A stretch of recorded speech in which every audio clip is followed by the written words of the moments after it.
ओम शांति। आज का अव्यक्त महावाक्य 28 जनवरी सन 1980 से लिया गया है, जिसका शीर्षक है संपूर्ण ब्रह्मा और संपूर्ण ब्राह्मणों के संपूर्ण स्वरूप के अंतर का कारण और निवारण। आज हर एक बच्चे का डबल स्वरूप देख रहे हैं। कौन सा डबल रूप? एक वर्तमान पुरुषार्थी स्वरूप, दूसरा वर्तमान जन्म का अंतिम संपूर्ण फरिश्ता स्वरूप। इस समय हम सो हम के मंत्र में पहले हम सो फरिश्ता स्वरूप हैं, फिर भविष्य में हम सो देवता रूप है। आज वतन में सभी बच्चों के नंबरवार पुरुषार्थ अनुसार जो अंतिम फरिश्ता स्वरूप बनना है, उस रूप को इमर्ज किया। जैसा साकार ब्रह्मा और संपूर्ण ब्रह्मा दोनों के अंतर को देखते और अनुभव करते थे कि पुरुषार्थी और संपूर्ण में क्या अंतर है, ऐसे आज बच्चों के अंतर को देख रहे थे। दृश्य बहुत अच्छा था। नीचे तपस्वी पुरुषार्थी रूप और ऊपर खड़ा हुआ फरिश्ता रूप। अपना अपना रूप इमर्ज कर सकते हो। अपना संपूर्ण रूप दिखाई देता है। संपूर्ण ब्रह्मा और संपूर्ण ब्राह्मण। हर एक समझते हैं कि ब्रह्मा और हमारे संपूर्ण रूप में कितना अंतर होगा। नंबरवार तो है ना। वहां क्या हुआ? नंबरवार फरिश्ता स्वरूप बहुत बड़े सर्कल में राज्य दरबार के रूप में इमर्ज थे। लाइट के शेड में अंतर था। कोई विशेष चमकता हुआ रूप था, कोई मध्यम प्रकाश रूप था, लेकिन विशेष अंतर मस्तक के बीच चमकती हुई मणि के रूप में आत्मा का था। किसी की चमक और लाइट का विस्तार अर्थात लाइट फैली हुई ज्यादा थी। किसी की चमकती हुई लाइट थी, लेकिन फैली हुई नहीं थी। किसी की लाइट ही कम थी। बाप दादा ने सब बच्चों के अंतर को चेक किया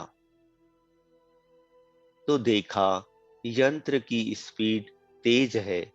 पुरुषार्थी और संपूर्णता दोनों की समानता का अंतर भी ज्यादा दिखाई दिया। जैसे विज्ञान के यंत्र की स्पीड तेज है, वैसे समानता के पुरुषार्थ की स्पीड उससे कम थी। सिर्फ ग्रहण नहीं, गुण ग्रहण करो। बाप दादा की रिजल्ट के ऊपर रूह रूहान चली कि इतना अंतर क्यों? ब्रह्मा बाप बोले, सभी बच्चे नॉलेजफुल हैं। शिव बाप बोले, नॉलेजफुल के साथ त्रिकालदर्शी भी हैं। समझने और समझाने में बहुत होशियार है। बाप को फॉलो करने में भी होशियार है। इन्वेंटर भी हो गए हैं,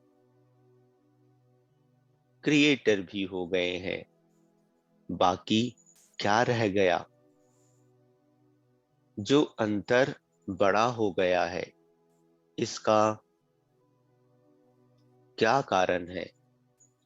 कारण तो छोटा सा ही है।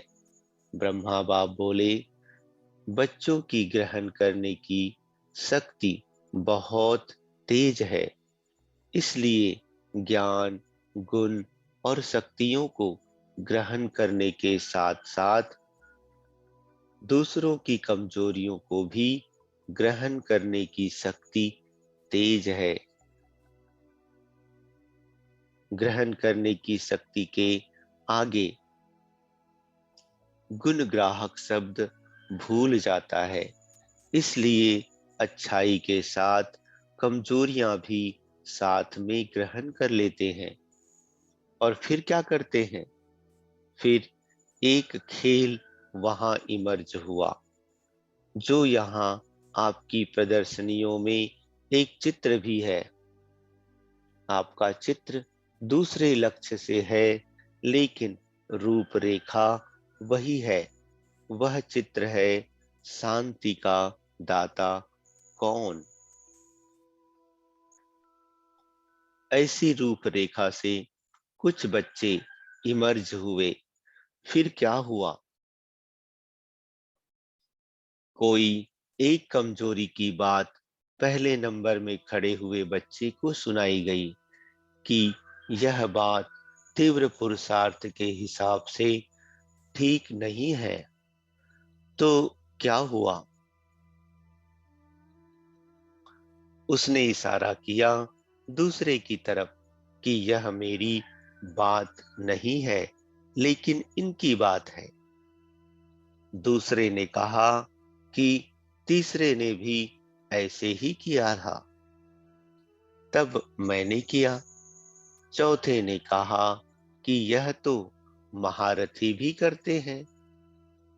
पांचवे ने कहा कि ऐसे संपूर्ण कौन बना है। छठे ने कहा, अरे यह तो होता ही है।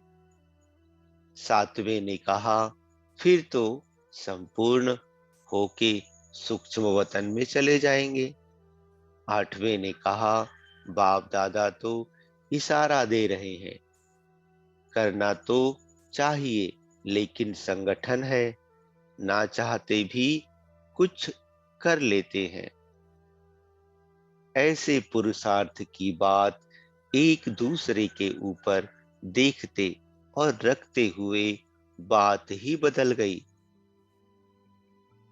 ऐसे आजकल का प्रैक्टिकल खेल बहुत चलता है, और इसी खेल में लक्ष्य और लक्षण में महान अंतर पड़ जाता है। तो कारण क्या हुआ? इसी संस्कार के कारण संपूर्ण संस्कार अभी तक इमर्ज नहीं हो सकते हैं। तो बाप दादा बोले, इस खेल के कारण पुरुषार्थी और संपूर्णता का मेल नहीं हो सकता। मूल कारण ग्रहण करने की शक्ति है, लेकिन गुण ग्राहक बनने की शक्ति कम है। दूसरी बात इस खेल से भी समझ में आ गई होगी कि अपनी गलती को दूसरे पर डालना आता है, लेकिन अपनी गलती को महसूस कर स्वयं पर डालना नहीं आता। इसलिए बाप दादा ने कहा कि नॉलेज फूल है, छुड़ाने में होशियार है, लेकिन स्वयं को बदलने में कम। और भी एक कारण निकला। वह क्या होगा? जिस कारण से प्रत्यक्षता होने में कुछ देरी पड़ रही है।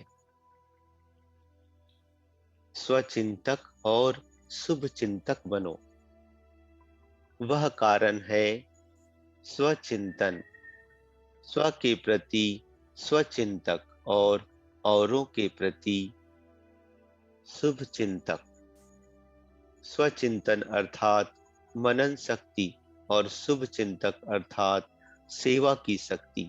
वाचा की सेवा के पहले शुभ चिंतक भावना से जब तक धरती को तैयार नहीं किया है, तब तक वाचा की सेवा का भी फल नहीं निकलता।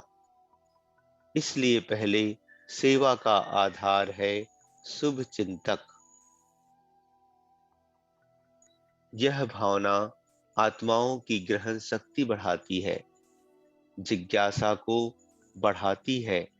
इस कारण वाणी की सेवा सहज और सफल हो जाती है। तो स्व के प्रति स्वचिंतन वाला सदा माया प्रूफ किसी की भी कमजोरियों को ग्रहण करने से प्रूफ होगा। व्यक्ति व वैभव की आकर्षण से प्रूफ हो जाता है। इसलिए दूसरा कारण निवारण के रूप में सुनाया। शुभ चिंतक और स्वचिंतक बनो, दूसरे को नहीं देखो, स्वयं करो। आप सब पुरुषार्थियों का स्लोगन है, मुझे देखकर और करेंगे, और को देखकर मैं करूंगा, यह नहीं है। तो सुना, क्या रूह रूहान चली। आजकल बाप दादा कौन सा काम कर रहे हैं? फाइनल माला बनाने के पहले मनकों के सिलेक्शन का सेक्शन बना रहे हैं। तब तो जल्दी जल्दी पिरोते जाएंगे ना। तो हर एक अपने आप को देखो, मैं किस सेक्शन में हूँ। नंबर 1 है 8 रतन, और सेकंड है 100, थर्ड है 16,000। नंबर 1 की निशानी क्या है? नंबर 1 आने का सहज साधन है, जो नंबर 1 ब्रह्मा बाप है, उसी वन अर्थात एक को देखो। देखने में तो होशियार हो ना। अनेकों को देखने के बजाय एक को देखो, तो सहज हुआ या मुश्किल हुआ? सहज है ना, तो 8 रत्नों में आ जाएंगे। सेकंड और थर्ड को तो जानते ही हो। जैसे भाग्य में अपने को आगे करते हो, वैसे त्याग में पहले मैं। जब त्याग में हर एक ब्राह्मण आत्मा पहले मैं कहेगा, तो भाग्य की माला सबके गले में पड़ जाएगी। आपके संपूर्ण स्वरूप सफलता की माला लेकर आप पुरुषार्थियों के गले में डालने के लिए नजदीक आ रहे हैं। अंतर को मिटा दो। हम सो फरिश्ता का मंत्र पक्का कर लो, तो साइंस का यंत्र अपना काम शुरू करे, और हम सो फरिश्ते से हम सो देवता बन नई दुनिया में अवतरित होंगे। ऐसे साकार बाप को फॉलो करो। साकार को फॉलो करना तो सहज है ना। तो संपूर्ण फरिश्ता अर्थात साकार बाप को फॉलो करना। आज कर्नाटक का जोन है। कर्नाटक की विशेषता बहुत अच्छी है। कर्नाटक वाले समा पर परवाने बन जलने में होशियार हैं। वहां परवाने बहुत हैं, जलने में नंबर 1 है। जलने के बाद है चलना, तो चलने में बहुत होशियार हो। चलने में थोड़ा क्या करते हैं? चलने में चलते चलते बाई प्लाट बहुत दिखाते हैं। भावना मूर्त नंबर 1 है। स्नेही और सहयोगी मूर्त भी है। कर्नाटक निवासियों की विशेषता रचयिता बनने में होशियार है। विष्णु बनना कम आता है। शंकर रूप अर्थात विघ्न विनाशक, उसका भी पुरुषार्थ अभी और ज्यादा चाहिए। फिर भी बाप दादा कर्नाटक निवासियों को मुबारक देते हैं। क्यों मुबारक देते हैं? क्योंकि प्रेम स्वरूप लगन में मगन रहने में अच्छे पुरुषार्थी हैं। अभी आगे कर्नाटक को क्या करना है? जो रह गया है। कर्नाटक की धरती फलदायक है। वीआईपी के फल देने योग्य है और सहज ही संबंध में आने वाले हैं। सिल्वर जुबली में प्रत्यक्ष फल नहीं दिया है। वीआईपी का ग्रुप कहाँ लाया है? जैसे सहज धरनी है, वैसे भारत में आवाज फैलाने के निमित्त बनने वाली आत्माएं वहां से निकल सकती हैं। भारत की हिस्ट्री में नामी ग्रामी आत्माएं कर्नाटक में बहुत है, जिस एक द्वारा बहुतों का कल्याण सहज हो सकता है। सिल्वर जुबली की सौगात क्या लाई है? कर्नाटक अभी कमाल दिखाए।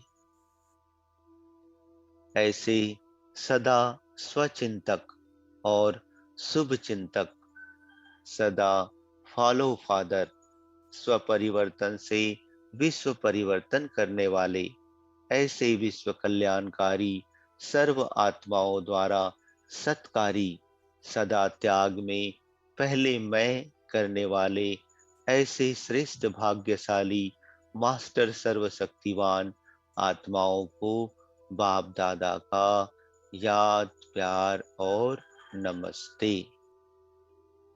अच्छा, ओम शांति।